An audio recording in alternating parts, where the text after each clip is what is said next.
Well, having narrowly avoided a comic caper and toppling backwards onto the stage, let me recompose myself and welcome you to the Bristol Festival of the Future City, part of the Bristol Festival of Ideas.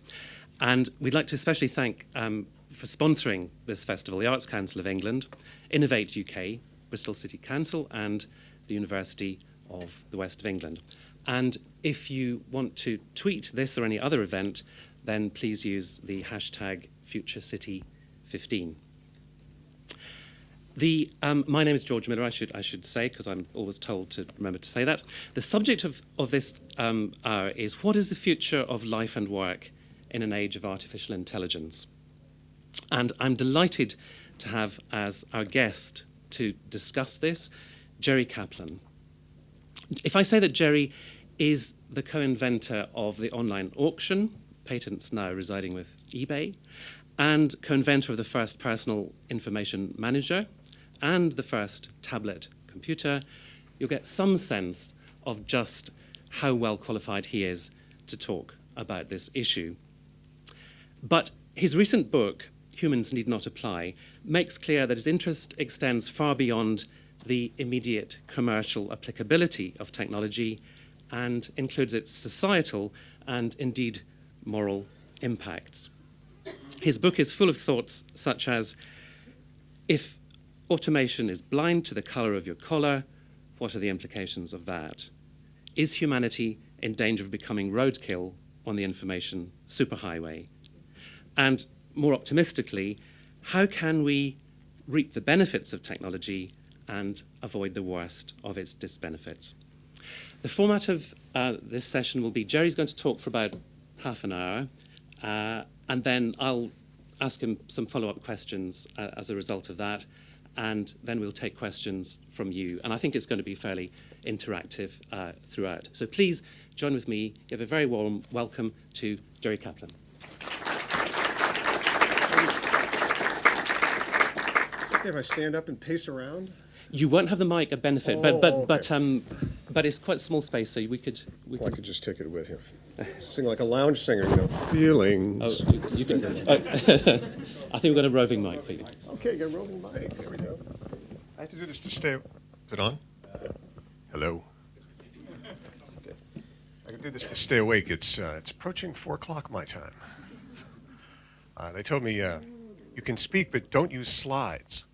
Now, that's a little bit like saying to me, well, you're going to come down here and and run the 500 meter, but you can't use any shoes. See, I have no idea what to say if I don't have some slides to prompt me. But let me just ask a couple of questions. How many people in the audience have an engineering background? So I can. Oh, that's pretty good. Okay, good. Okay. Let's see. How many people are retired? Same group. That's pretty good. And how many of you have heard the term artificial intelligence? Okay, that's good. So you've been to the movies. Let's see. So I guess I won't have to define that particularly, but let me explain a little bit about the book that I wrote and why I'm running around the world trying to rabble-rouse about some issues and problems that are likely to emerge that I'm very concerned about. Maybe I could tell this as a story. I was just explaining it to George. I retired, whatever that means, a few years ago, and was mainly known as a Silicon Valley entrepreneur. I'd started a couple of different companies out there, so it's sort of the classic Silicon Valley thing, and it turned out I really didn't play golf, and I hated being retired because I had nothing to do. So I had been at Stanford University a few years ago, 30 years ago, in the computer science department. And they said, well, why don't you come in and help out in the artificial intelligence lab there? And I went back there and started working with the students and the new technologies that were being developed. And I was alarmed because there's some changes that are occurring in that field, some new technologies, which people are working on very feverishly, not just there, but all around the world, that are going to really have a dramatic impact, fairly near term, meaning 10, 20, 30 years. Things that will matter to you guys. I'll be dead, but you you hopefully will be there. Hopefully you won't be dead. Uh, and I was concerned about the impact of these technologies, and nobody there had the slightest knowledge. Like, hey, this is going to transform society. It's going to affect jobs. It's going to affect income inequality.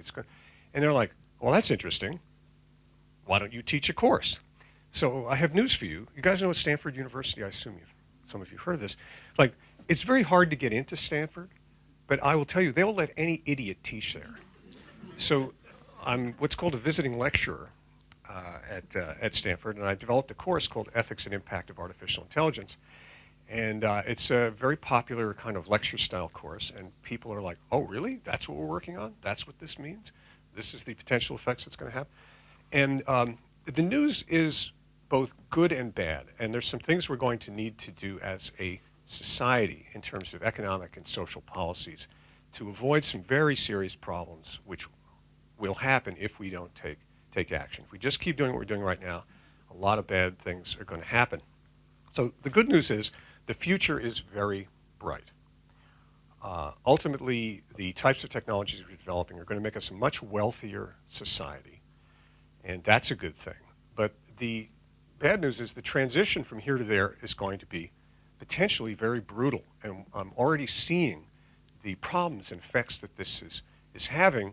From where I sit over at, near San Francisco, it's all great and everybody's got jobs and, it's all wonderful.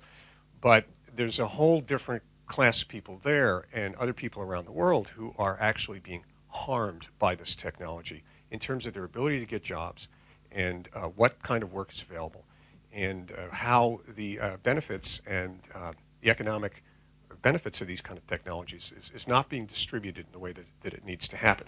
So what am I talking about? You've heard of the Industrial Revolution, I assume. We're about to go through something very similar to that in a somewhat compressed time frame. Over the historical period of the last 200 years, at least, there have been periodic waves of new technology, and generally those technologies have made it possible to automate certain kinds of tasks. And those tasks are things that otherwise required people to do those tasks.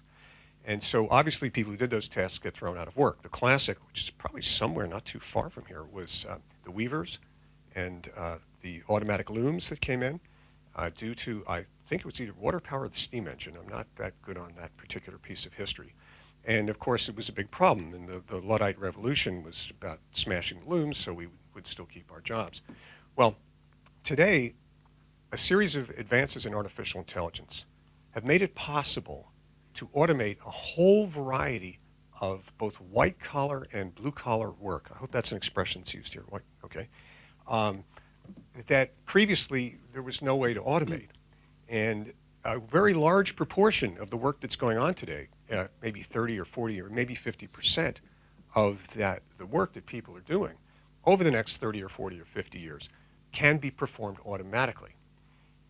So this is a vast expansion of the class of tasks and jobs that will be possible to automate. And the obvious short-term problem is it's going to throw people out of work.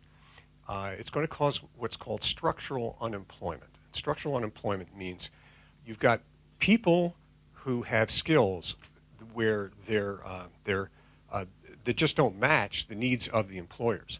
So I'm seeing this even in San Francisco right now, where in the area that I live. There are lots of people who don't have jobs, and there are lots of jobs that are going begging, and they can't find people to do them because they don't have the right kinds of skills. So let me be a little bit more specific, since we have quite a few engineers here, about what are these changes that are happening. Well, let me back up for 1 second. Sorry, I'll try to be a little more coherent in I'll wake up here in probably about 15 minutes. Now, when people think about artificial intelligence, most of people's ideas of what that's about comes from the movies. And you think of the robots are coming. If you've seen films like Terminator or Ex Machina, how many of you guys have seen, with the female robot and all that? By the way, I've got news for you. There's no such thing as a female robot. Robots do not have genders. But sort of the popular view of this, and it's being promoted pretty widely, even at universities. I was just at Oxford, and there's a whole group worrying about, they call it superintelligence and the coming of intelligent robots. And what the idea that is that, well, the robots are coming and they're going to take our jobs. And so if you think of the world that way, then the question is, what do you want to do about it? Well, you better lock your door and make sure the robots don't get in, buy a taser because, they're electronic and you can shock them and put them out of commission, or walk around behind them and hit them over the head.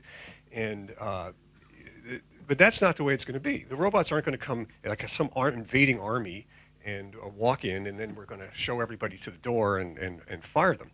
That's not really what artificial intelligence is about. What artificial intelligence is mostly about is what I expressed a little bit earlier. There are new kinds of tasks that can be automated. And a better way to think about this is as a natural expansion of what's happened from the Industrial Revolution on. It's the natural process of automation and the natural process of us becoming wealthier by virtue of deploying new technologies, but that also affects the labor market in very specific ways. Okay, so with that as background, with that reframing, thinking of it as a process of automation and not a process of, oh my God, these intelligent robots are coming and what are we going to do? What kinds of effects is that going to have? There have been two primary advances in artificial intelligence, I'm going to call it AI from now on, over the past 10 to 15 years that are really going to have significant economic impact. The first of those is an area called machine learning. And I want to caution you about what that means. There's way too much mysticism and sort of pixie dust about, oh, it's AI, the machines are getting intelligent. That's not really what's going on. So when I use a term like machine learning, you think, oh my God, machines can learn. They don't learn the way humans do. What it really is an advanced form of mostly of statistical analysis, so that large bodies of data can be analyzed into actionable things, ways in which you can use that information to control machines or to reach certain kinds of conclusions. So machine learning is a bunch of techniques where now you can take data, and that data may come from sensors like I'm carrying around. We're all carrying tons and tons of sensors. The sensors are becoming less expensive. They're becoming much more capable, and that's generating immense amounts of data. And so the machine learning techniques are how to analyze and turn that data into some kind of actionable form. So I conflated the two things I was going to try to tell you. Machine learning are the techniques for analyzing the data. The second is the proliferation of digital data of all forms, mainly coming from the kinds of sensors that you're carrying around. So those are the two primary innovations. Now, what is that going to do? Well, if you think about, let's just start with robots or that perform physical work. If you think about the image of robots in a factory, you've all seen these pictures of like when you're manufacturing cars, these enormous arms that, swing around and weld and do things and move parts and things like that. There's a reason why they're in the factory floor, and there's a reason why they have big plexiglass cages around them, because they're dangerous if you get in the way. They just do kind of rote fixed actions. They go like this, they go like that, and they're not really able to sense their environment in any way. So they don't know what kinds of things are happening or where things are or whether they're succeeding at what they're trying to do. So everything has to be very carefully placed in very particular positions. Well, when you use these new technologies, you can take that kind of robotics and you can take it out of the factory floor and you can start to use it alongside people and to perform tasks that normally require you to have perception. Basically, we're giving these robots, I'm anthropomorphizing, which I hate to do, but you're giving them eyes and ears. So we can take them out of the factory floor and they can begin to do the kind of blue-collar work that is currently performed by people. And I'm talking about things like laying bricks, driving cars, painting houses, digging ditches, mowing lawns, tending gardens, picking fruit. There's just an enormous range of blue-collar tasks that primarily consist of the ability to sense the environment, and so you have hand-eye coordination, and then that's just to perform some repetitive, well-defined task, like picking the apples off the tree or whatever it might be. So all of a sudden, we are going to have new kinds of machines that can perform these blue-collar tasks. Now, it's also true that a lot of white-collar tasks or intellectual work can be automated. And here's why. When you think about highly trained professionals, let's say lawyers or doctors or accountants, you might think that they're always using their brain in its fullest capacity and engaged in kind of creative high-level work. But the truth is, even for experts, the vast majority of their time is spent doing simple tasks that are pretty well defined. So lawyers, do simple contracts, or they're working on estate plans, or they are doing what's called discovery, which is the preparation of materials that can be used at a trial, for example. And those kinds of simple tasks that the experts do, and doctors interpret lab results and things like that. Oncologists might read x-rays. The truth is, a lot of those tasks now are going to be possible to automate using the machine learning techniques. And what that does is it leverages those people so that they no longer have to perform those tasks, and so they're freed up to do other kinds of work. Now, so let me just take lawyers as an example. There's a crisis going on right now in the U.S., at least, in terms of the legal profession, because lawyers are becoming ever poorer paid, believe it or not. We don't need as many. The cost of educating them is not paid back, and law schools are in crisis, and most lawyers can't get a job that come out of law school. And the reason is that we don't need lawyers. It's that a single lawyer today can do the work of 10 lawyers 10 years ago because of the kinds of automation that's been taking place. So one person's productivity enhancement, that we're helping lawyers and we're leveraging them and we're making them more efficient, is another person's, we call it a pink slip in the U.S., basically that they don't get a job, or that we don't need as many of those people to do that kind of work. So those people are also, just like the physical laborers, the blue-collar workers, white-collar work is also being hollowed out.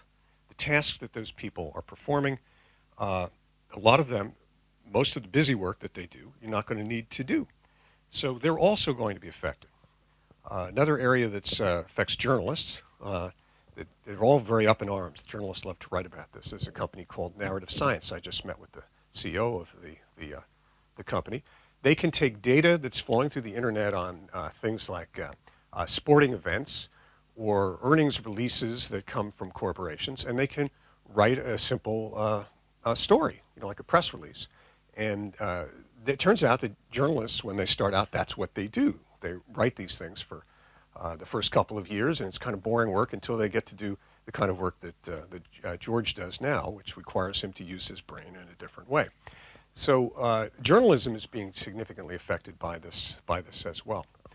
So what's going to happen is we're going to see a new wave of automation, which is going to put a lot of people out of work, and more importantly, change the skills that you need to perform that work, which leads to this problem of structural unemployment, where you have people who can't get jobs and jobs that are going begging.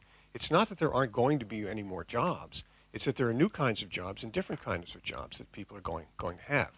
So unless we start to put policies in place that recognize the fact that people need to be retrained and that new kinds of skills throughout your lifetime of work need to be acquired by you, we're going to have some pretty serious problems of people being put out of work.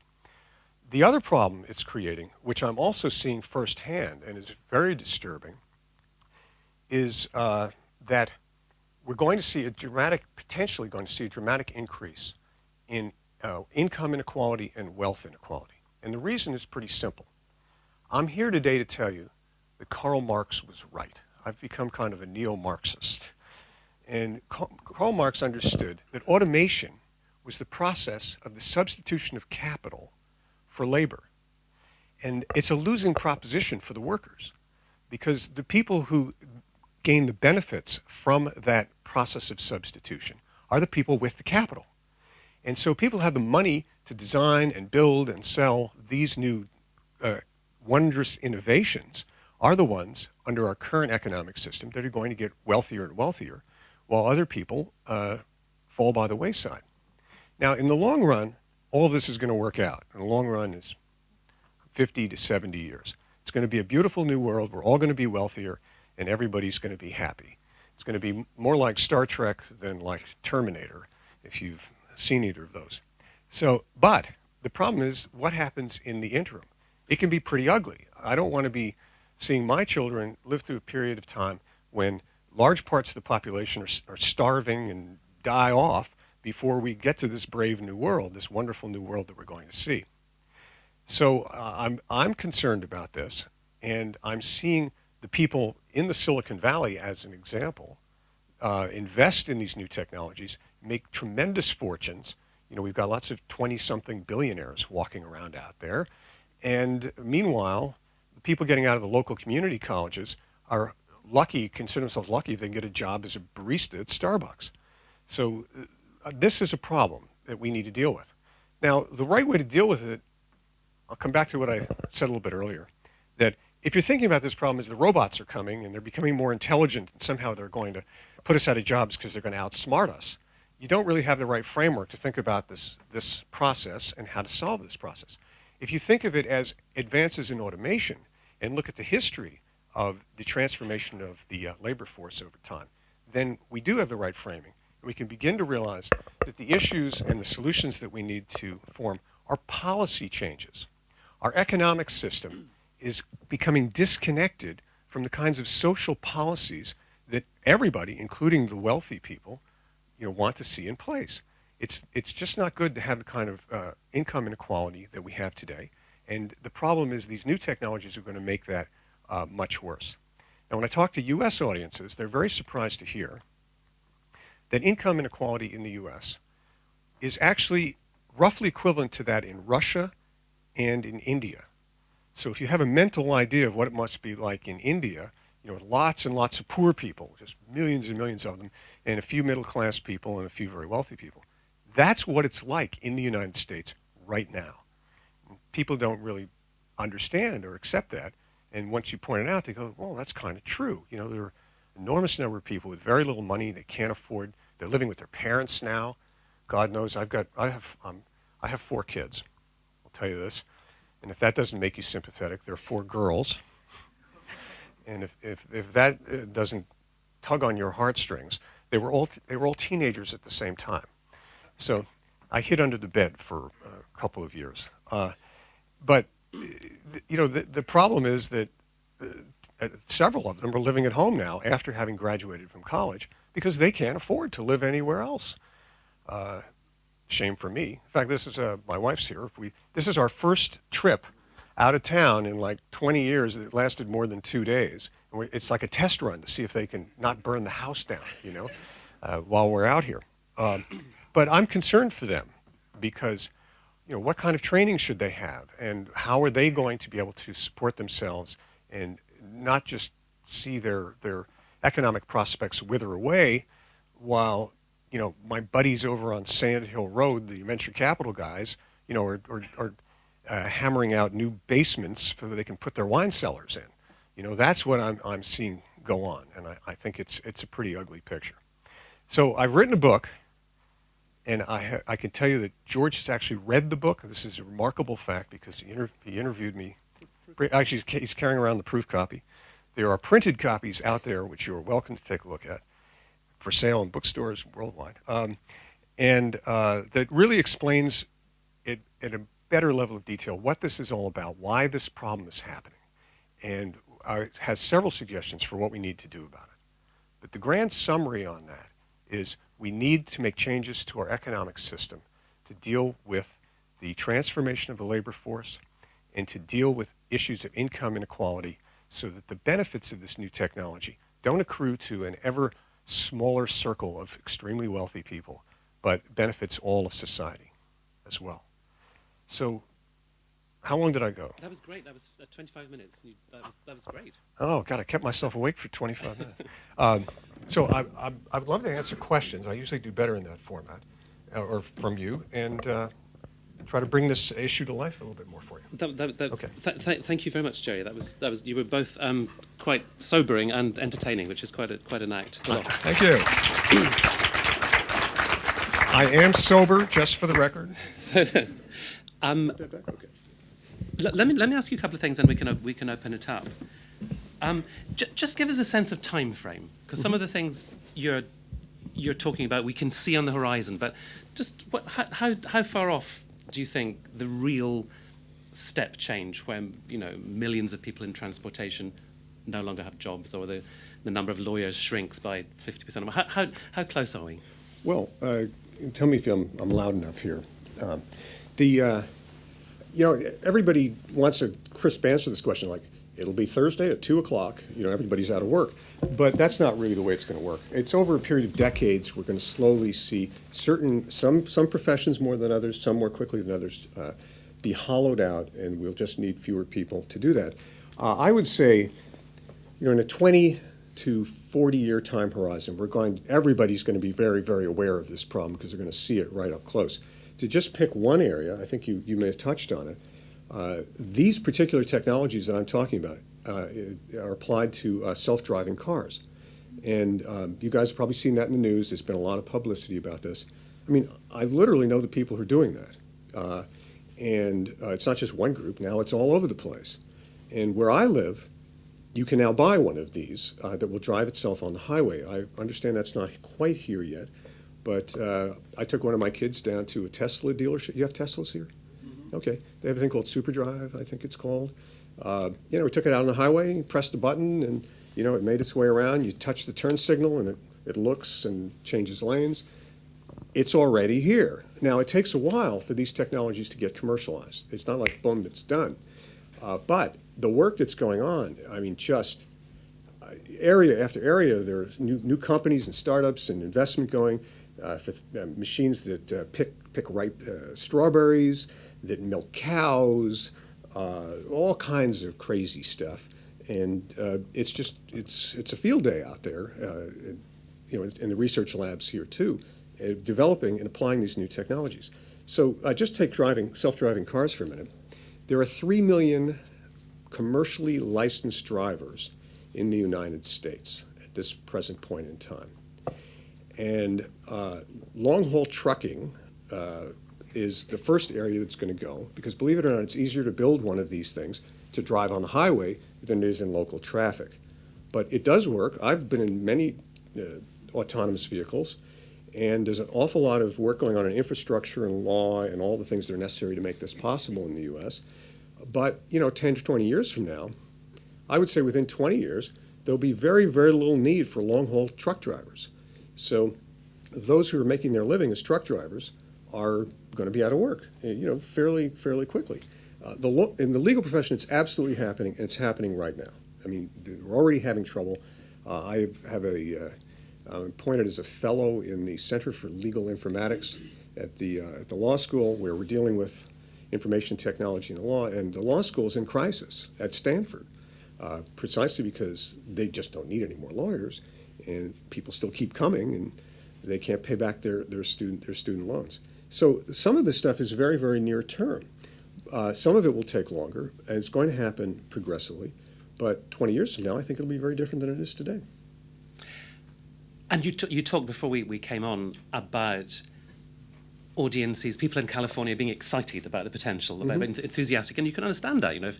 If all these things become possible and they're safer and they're cleaner and they're quicker, whatever, you can understand the excitement.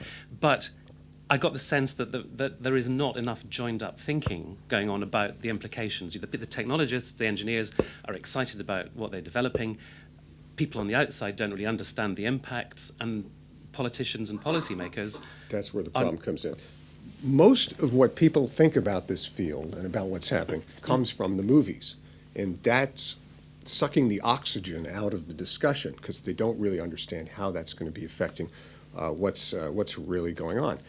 The reason I'm teaching a course on this at Stanford is nobody was teaching a course on this at Stanford, and I was very concerned about that. It's a little bit like the engineers who worked on the atomic bomb at Los Alamos. They just did their work, and they weren't knowledgeable or thinking about, well, what does this mean for society? Are we going to be safer or less safe if we have nuclear weapons? Many of them didn't even know they were working on nuclear weapons. Guys like Sebastian Thrun, who won the DARPA 2004 Grand Challenge for Autonomous Driving, that kind of put this whole thing on the map. I've talked to Sebastian quite a bit. One of my daughters works for him, and he wasn't thinking about the effects of putting people out of work.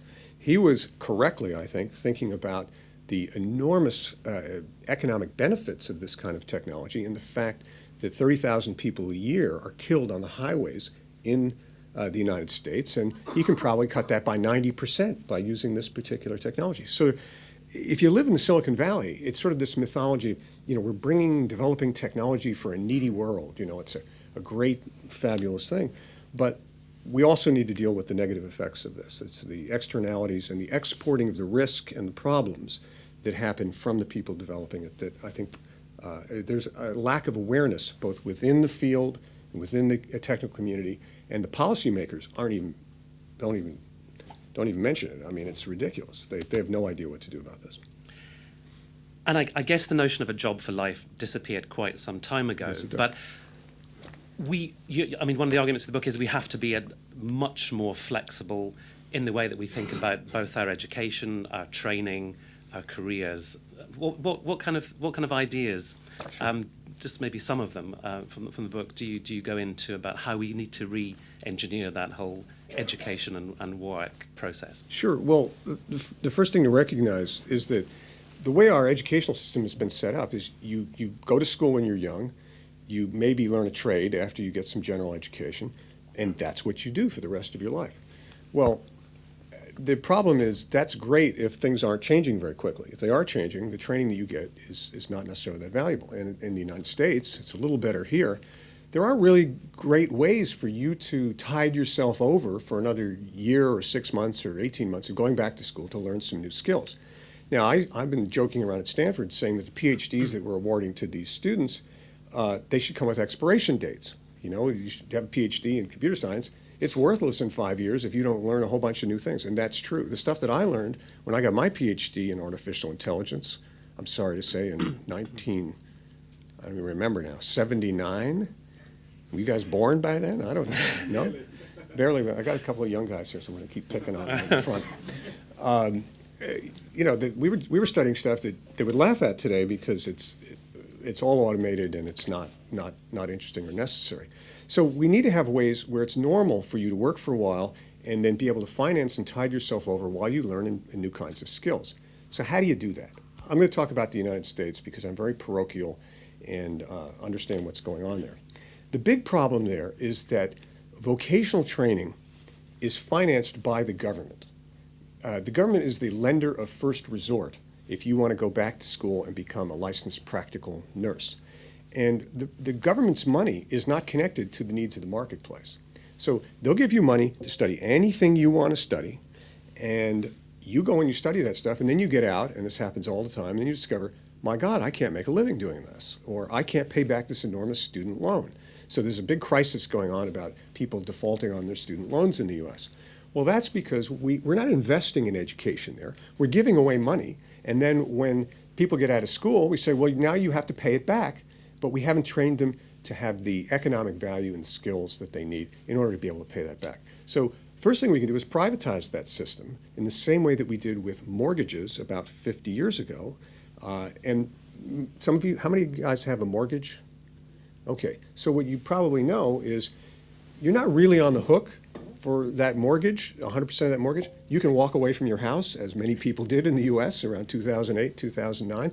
It's secured solely by the house. The house is the asset that underlies the value of the mortgage.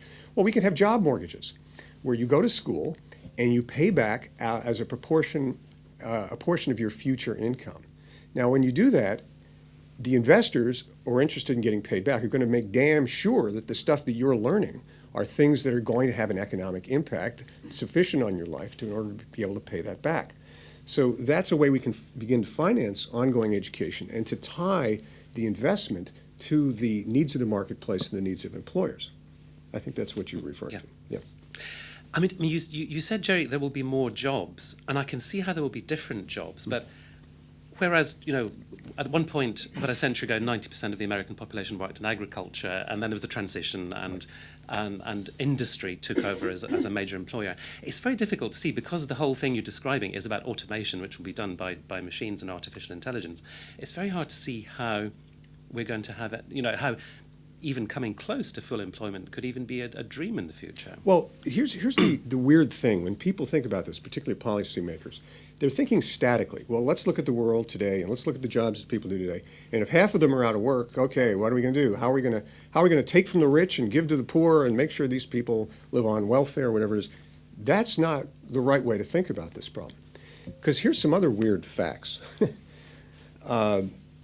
The truth is that the economy in the U.S. and in the U.K. Doubles in size and in value every 40 years. It's incredible to realize that this has gone on since the beginning of the Industrial Revolution. The average household income in the U.S. in the year 1800, anybody want to venture a guess in today's dollars what the average household income was? Anybody want to stick their nose out? Nobody. Okay. $10. Well, it's a little higher than that, but not bad. It was $1,000 a year. It was the same in the U.S. in 1800 as it is today in Malawi and Mozambique. And partially that's because the structure of the economy was very similar. As you mentioned, 90% of the population worked in agriculture. Now, what does that mean? That's all anybody did. What it meant to work was to get out in the fields and grow food. That's what work meant. Now, today, of course, that's only 2% of the population is needed to do that. But in that transformation, we become far, far wealthier. And as wealthy as we are today as a society, in 40 years, we're going to be twice as wealthy. And in 80 years, we'll be 4 times as wealthy. So what we need to be thinking about is not how do we redistribute things now? We need to be thinking about how to redistribute the new wealth, how to make sure that that new wealth is spread across the population in socially appropriate ways so people can participate in the increases that are happening. Did that answer your question? Well, at least a follow-up question, yeah, it does, which is, as you said, inequality is already a pronounced problem. Yeah. So isn't this concentration of power and the need for fewer jobs, isn't that only going to have an effect to increase inequality? So even if the aggregate value of the economy is doubling every however many years, it's not being spread out. Yes. Well, so the question is, what do you do about that? Yeah. Okay, well, the problem is there's this mythology, particularly in the United States, that if only we can get the government out of the way, the free market is going to take care of this problem. That's completely wrong. The economic system is disconnected from what we would regard as decent social policies. Here's an interesting example that I think will make this clear. In ancient Egypt, everything was owned by one person, the pharaoh. That was literally the economic system. And the pharaoh doled out enough so that everybody could eat or whatever they needed to do. And if the pharaoh decided that he or she wanted a very nice tomb to carry them to the afterlife, they could have 10,000 people work for 25 years to build themselves a nice pyramid. Now, you might think, well, that's ridiculous. How could that be stable? That system was stable for 4,000 years. So it's not at all impossible. There's this mythology that we need a middle class. We don't need a middle class. We can all be rubbing the feet of the super rich, and they'll give us enough money to live and all of that. So the question is, the government, our economic system is much more highly regulated than people realize. This is not some kind of naturally occurring system that operates on its own.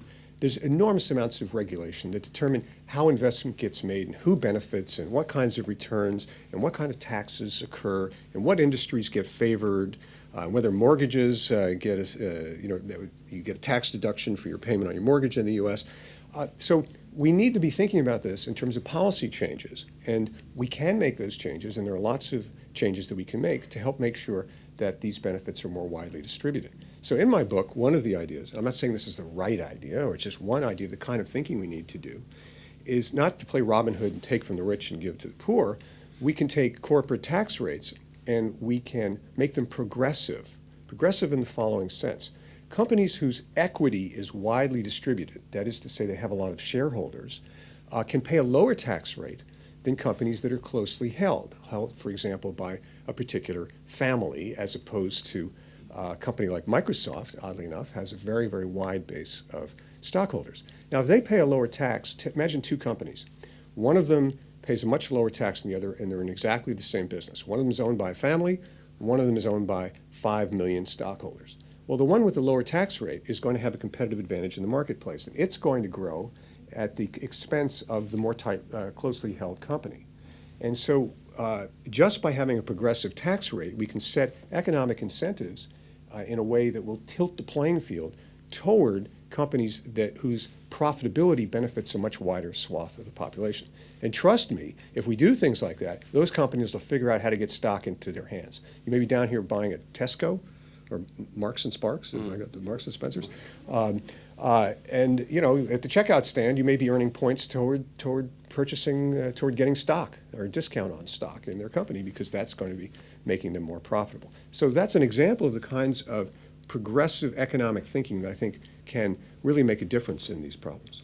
Okay, I'm not going to follow that up. I'm going to open it up to questions from you. So there is a roving mic, so if you wait until the mic is in your hand and then ask a question. There's one in the second from back row, in the middle first.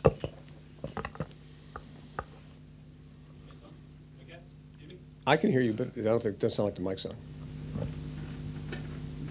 Objections number 3, can we get the roving mics on?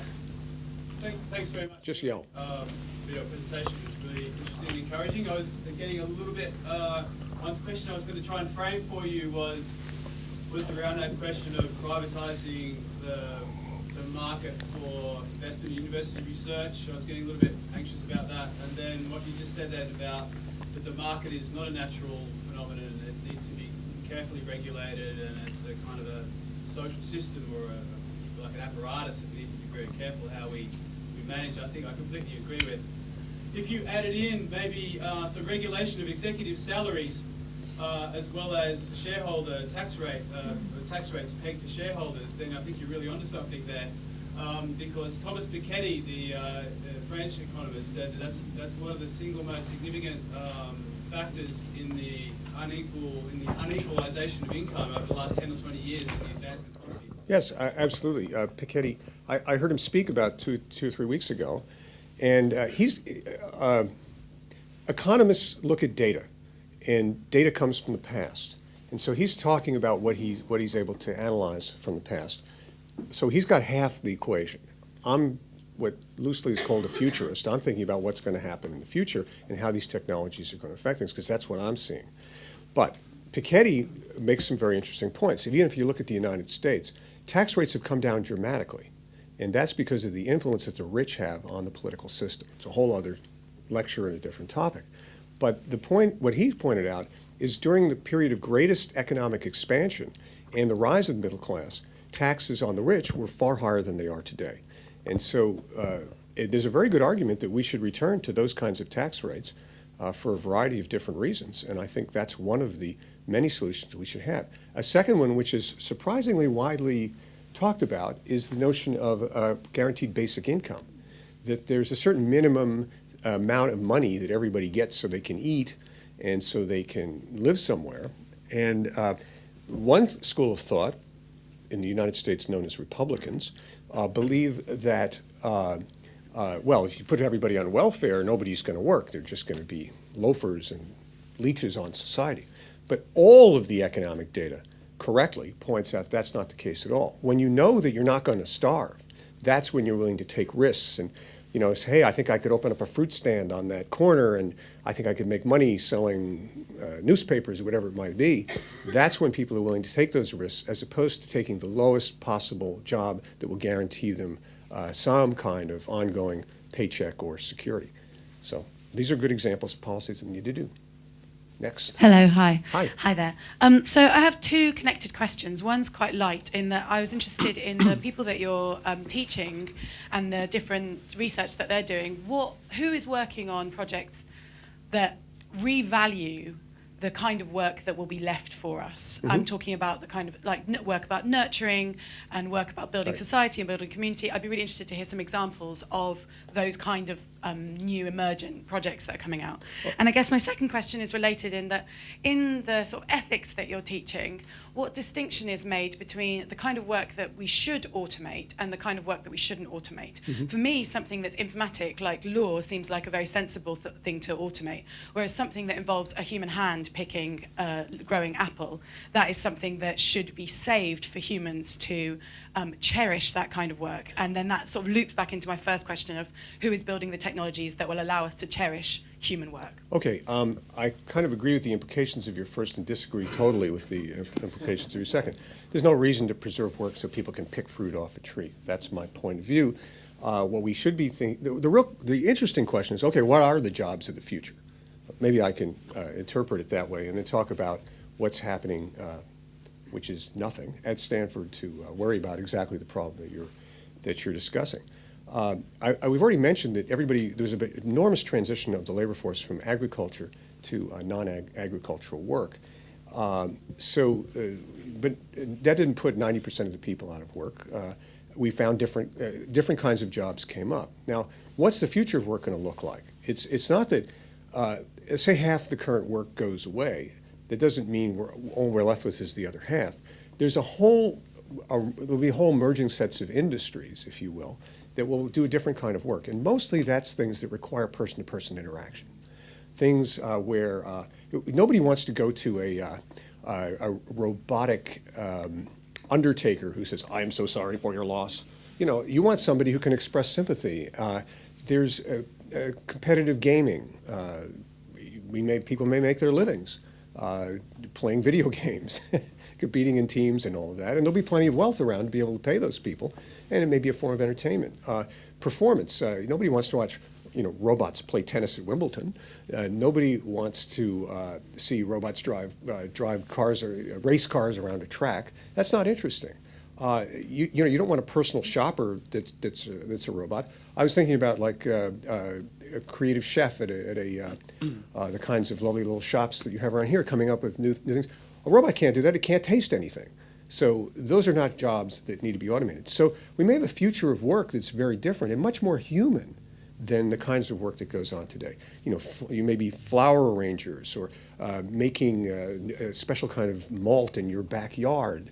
And while today it may be hard to imagine that you can make a living doing that, people are going to be way wealthier, and people are going to pay for this kind of thing. And that's really what the future of work is going to be about. I'm not at all saying we should stop the automation.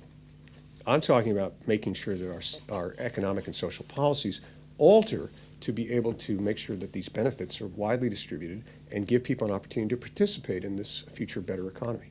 I was very keen to follow up the previous question because one of the most beautiful ideas which are around, which are possibly part answer to what the issues you are raising, is redistribution of work itself. Mm-hmm. And New Economics Foundation wrote a beautiful paper called 21-Hour Week, calculating, the economists, they calculated the benefits to society of us redistributing work, having 3 days of work and using the rest of the time to do the kind of jobs, the picking of apples, the painting of houses that give us a sense of well-being. And if we did this, we'll also be able to reject some of the offer of artificial intelligence, which actually doesn't make us any more human. Well, this is a very interesting and complex issue. One of the views is there aren't going to be any more jobs. There's sort of this myth there. And this is a variation of that. We all just worked half as much. But I have a wonderful example I use in my course of chickens going on strike. And they say, we're only going to lay eggs every other day. And the problem is that the farmer will come in and say, okay, which of you chickens are going to do that, and which of you chickens are willing to work a 40-hour week, to use your example. Oh, you'll work a 40-hour week? Great, you're hired. The other chickens in the broiler. So I'm not sure that cutting down, the work weeks have, over the past 100 years, have been slowly shrinking. You might be surprised to know, if you go back to like 1850, how people actually worked. It was really amazing. They worked 80, 90 hours a week. That's all you did was work. It was 6, 7 days a week. You had maybe an hour a day. You just worked just to make enough to eat and to feed your family, and that was it. And then you died when you were 35 or 40 years old from the diseases that came from your work. So we've made significant progress in that. I suppose it's true if we just all kind of got together and agreed, okay, we're not going to work anymore, that would be great. But the truth is, people like to work. And the things that we don't think of as work today will become work. So maybe you spend 20 hours a week doing something that we think of as work today, and another 20 hours a week, which you might get paid for, doing elder care or volunteering at your local church or other activities that enhance society in general, and being able to have policies that make that more socially acceptable. So you don't think you're just goofing off if you're helping to make sure that Bristol is a beautiful and wonderful city, that you're tending the plants or cleaning the bike paths, whatever it might be. Those things will become more accepted as I think they will become more accepted as good, valid forms of work. Front row? Yeah. Hi. I was just saying that Jerry horrified me earlier. I do that to people all the time.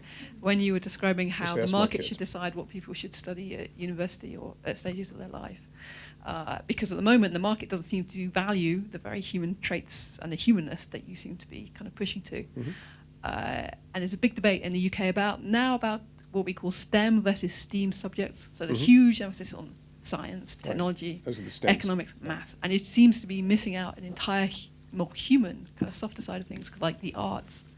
And I just wonder if you could just maybe flesh out a little bit more, a less horrifying future when some of the more human elements that now, what you're saying now, seem to be much more important. Yes. Oh, well, I think the first thing is it's got to be economically driven. And that's why we have the pressures in the system that we have today, whether we like it or not. If you want to get a degree in medieval literature, there aren't a lot of people who are willing to listen to you talk about that, and pay you to come to lectures like this to talk about medieval literature. But that can change, and I'm using medieval literature, maybe it's a bad example. Maybe what I can do is like whistle and juggle, and right now there isn't enough wealth to pay people to whistle and juggle, but in 100 years, that kind of weird personal skills or something like that, or being able to give interesting talks or storytelling, there's a good example. We may have a whole thing about storytelling, and you can make a living as a storyteller. Where I live, you can make a living as Cinderella by doing kids' parties. Well, there may be a lot more of that. Only fairly wealthy people can afford to hire these actors. I'm sorry to say we've done it quite a bit. We've a Cinderella or a pirate to come and entertain your kids. But if 10 times as many people can afford that, then there's going to be a need for these kind of individual actors or storytellers or whatever it might be, and that'll be a way to make a living. And that will draw people back to acting school or storytelling school, and is the way in which we'll be able to support a university that provides people with the kind of background that's necessary to do those jobs. Hello, Jerry. Yeah, hi. I really like your presentation because it's like my life. And I'm a law school student. Oh, there I you go. graduate, and I don't become a lawyer at design because I realized the robot will do these jobs. That was 3 years ago. Then I decided to come to the UK to start technology and society things. And when I finished that, I realized, no, it's wrong horizon. Then I go back to China. And now I come back to this PhD and become a social scientist on the way to doing it.